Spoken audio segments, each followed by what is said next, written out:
Hello friends, welcome to how to learn English. आज फिर हम एरर्स करने जा रहे हैं। वीडियो को पॉज करके एरर्स निकालिए, उसके बाद आप आंसर्स देखिए। टू ड्रिंक या ड्रिंकिंग, यानी दोनों में से हम कोई भी एक वर्ड लगा सकते हैं। Drinking tea give happiness to some people. अब हम ये समझ चुके हैं कि कोई वर्ब अगर हमारा सब्जेक्ट हो तो उसके दो ही रूप हो सकते हैं, या तो infinitive to plus first form या फर्स्ट फॉर्म प्लस आईएनजी, जिसको कि जेरेंड बोलते हैं। तो हम चाहे ये लिखें या ये लिखें, दोनों ठीक हैं। सो ड्रिंकिंग टी गिव, यहाँ पर मिस्टेक है, यहाँ पर गिव्स होना चाहिए क्योंकि ये हमेशा सिंगुलर माना जाता है। So gives happiness to some people, चाय पीना कुछ लोगों को खुशी देता है। Many books are in the library, library में बहुत सारी बुक्स हैं। तो कौन सी चीज़ कहाँ पर है, हम ये भी समझ चुके हैं कि इन द लाइब्रेरी तो बाद में ही आएगा, लेकिन ये सेंटेंस मैनी बुक्स से स्टार्ट नहीं होगा, यहाँ पर आएगा देयर। मैनी बुक्स की जगह देयर, THERE, देयर आर, यहाँ आएगा many books. So there are many books in the library. She will not sign here, she can't go in. अब इसमें भी अनलेस में भी हम सीख चुके हैं कि विल भी नहीं आएगा, नॉट भी नहीं आएगा, क्योंकि नॉट इसके अंदर बाय डिफ़ॉल्ट ये नेगेटिव ही है। सो अनलेस शी साइंस, यहाँ एस आएगा, हमको सिंपल प्रेजेंट टेंस यूज़ करना, विल नॉट यूज़ नहीं करना। So unless she signs here she can't go in, जब तक वो यहाँ साइन नहीं करेगी वो अंदर नहीं जा सकती है। To go to a bank do not like by me, bank जाना मेरे द्वारा पसंद नहीं किया जाता है। तो हमारा सब्जेक्ट क्या है, टू गो, या हम यहाँ पर गोइंग भी लिख सकते हैं, ठीक है, दोनों ठीक है। गोइंग टू अ बैंक, जो ये सब्जेक्ट है ये पसंद नहीं करता है, नहीं, इसको पसंद नहीं किया जाता है मेरे द्वारा। तो जब सब्जेक्ट को कुछ किया जाता है तो वो पैसिव वॉइस होता है, तो पैसिव वॉइस में डू डज का कोई काम नहीं, डू डज की जगह इज एम आर यूज़ किया जाता है। So to go to a bank या going to a bank is not liked by me. Much water wastes daily, बहुत सारा पानी बर्बाद करता है रोज़, पानी बर्बाद नहीं करता है, पानी को वेस्ट किया जाता है। Much water is, passive voice है ये, is wasted daily. Until he will take bath, he will continue stink।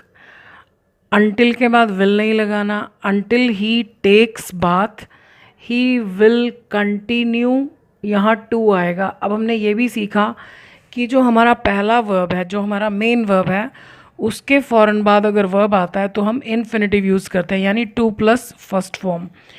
ING मैंने आपको बताया कम यूज़ होता है। So he will continue to stink, stink होता है दुर्गंध देना, तो जब तक वो नहाएगा नहीं उसके पास से बदबू आती रहेगी। He like to playing cricket, he likes, पहली मिस्टेक, ही लाइक्स।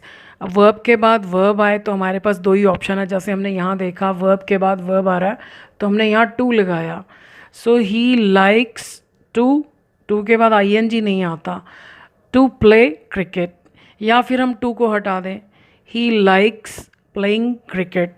लेकिन ज़्यादातर जो हमारा पहला वर्ब है उसके बाद जो सेकंड वर्ब है मोस्टली इन्फिनेटिव यूज़ होता है, टू प्लस फर्स्ट फॉर्म।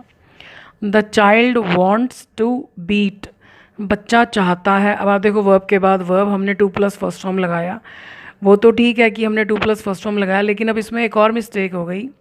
बच्चा चाहता है पिटाई करना, तो इसके बाद किसको पीटना चाहता है वो होना चाहिए।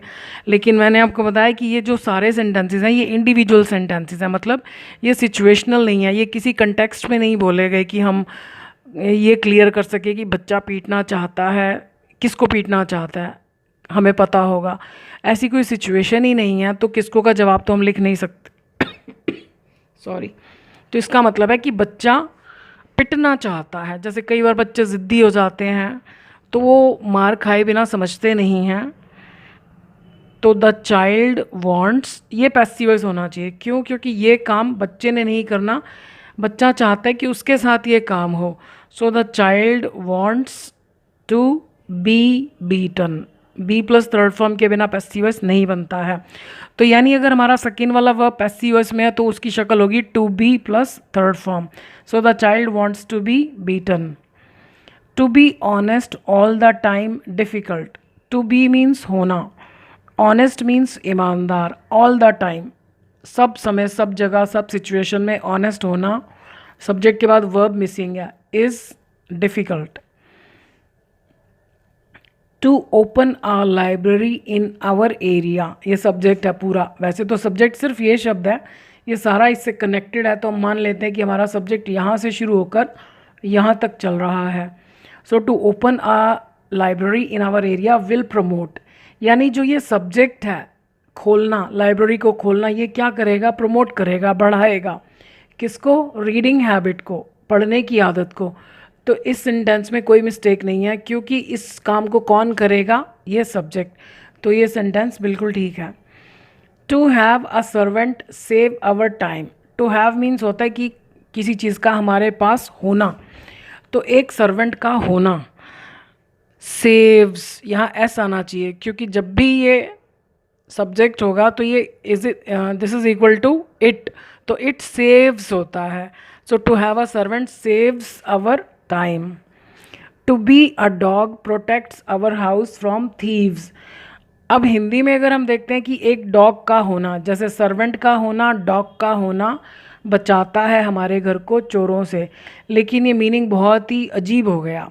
टू बी मीन्स होता है होना, इसका मतलब भी है होना। अब हमें समझ में नहीं आ रहा, जब इसका मतलब भी होना है, इसका मतलब भी होना है, तो हमने यहाँ हैव और यहाँ बी क्यों लिखा? तो हम इसके आगे टेम्परेरीली कोई सब्जेक्ट लिख देते हैं, आई लिख देते हैं। आई हैव अ सर्वेंट तो ठीक है, लेकिन अगर हम लिखते हैं आई, बी का मतलब होता है इज एम आर, तो आई एम अ डॉग होगा इसका मतलब, तो जो कि गलत है। यहाँ पर भी आई हैव अ डॉग होना चाहिए, तो यहाँ पर भी बी नहीं हैव आना चाहिए। लेकिन जबकि हिंदी में चाहे आप टू बी लिखो चाहे टू हैव लिखो, जैसे ये था टू बी ऑनेस्ट, ऑनेस्ट होना, सर्वेंट होना, डॉग का होना, लेकिन होने का मतलब अलग अलग है। टू बी ऑनेस्ट मतलब आई एम ऑनेस्ट, तो ठीक है, यहाँ पर आई हैव ऑनेस्ट नहीं होगा। अब यहाँ पर आई एम अ सर्वेंट नहीं है, मेरे पास नौकर है, आई हैव अ सर्वेंट। मेरे पास डॉग है, आई हैव अ डॉग, तो यहाँ पर हैव आना चाहिए। To have a dog protects our house, यानी एक डॉग का हमारे पास होना हमारे घर को चोरों से बचाता है। अब हम रीकैप करते हैं इन्हीं रूल्स को, हिंदी में देखते हैं कि अगर हिंदी में सेंटेंस दिया हो तो कैसे इसको यूज़ करना है। बहुत सा धन होना हमारी लाइफ को कंफर्टेबल बनाता है। अब लास्ट में क्या है? कंफर्टेबल बनाता है। कौन? बहुत सा धन होना, ये हमारा सब्जेक्ट है। सबसे पहले ये शब्द आएगा, तो हमारे पास होता है धन, हम धन नहीं होते हैं। नहीं समझ में आ रहा तो आप आई टेम्परेरी ऐसे मान लो कि धन होना मतलब मेरे पास धन है, तो आई हैव मनी होगा, तो होने के लिए हैव आएगा। हैविंग ये जेरेंड है, या टू हैव ये ज़्यादा यूज़ होता है जब सब्जेक्ट किसी वर्ब को बनाते हैं, तो आईएनजी फॉर्म ज़्यादा यूज़ होती है, gerund. So having a lot of money. Makes, ये हमेशा ध्यान रखना कि ये वर्ब सिंगुलर के अकॉर्डिंग होना चाहिए, क्योंकि ये इसके साथ हमेशा सिंगुलर वर्ब लगता है। So having a lot of money makes किसको? अवर लाइफ कैसा? कंफर्टेबल। देश का प्रधानमंत्री होना एक बहुत बड़ी रिस्पॉन्सिबिलिटी है। अब फिर होना आ गया, तो आप टेम्परेरी लिखो I am the prime minister, I have नहीं होगा। सो यानी यहाँ पर इज एम आर आएगा, तो इज एम आर की फर्स्ट फॉर्म क्या होती है? बी, तो बीइंग या टू बी। सो बीइंग क्या? The prime minister of the country, यानी अपने देश का प्रधानमंत्री होना is a humongous responsibility, a big responsibility. Humongous means होता है ह्यूज, बिग। वह चाहता है कि उसे राजा बना दिया जाए। अब यह सेंटेंस दो तरीके से बना सकते हैं। ही वॉन्ट्स, वह चाहता है कि ही को राजा बना दिया जाए, तो सेकंड वाला काम ही ने नहीं करना, ही ने किसी को राजा नहीं बनाना, तो सेकंड वाला पैसिव वॉइस होगा। So he wants to be made the king. Want वाले सेंटेंस हमेशा दो तरीके से लिखे जा सकते हैं। एक तो ऐसा वांट के फ़ौरन बाद आप इन्फिनेटिव लगा दीजिए, वो एक्टिव भी हो सकता है, पैसिव भी हो सकता है। और लॉन्ग मेथड में हमेशा शुड लगता है। He wants that he should be made the king.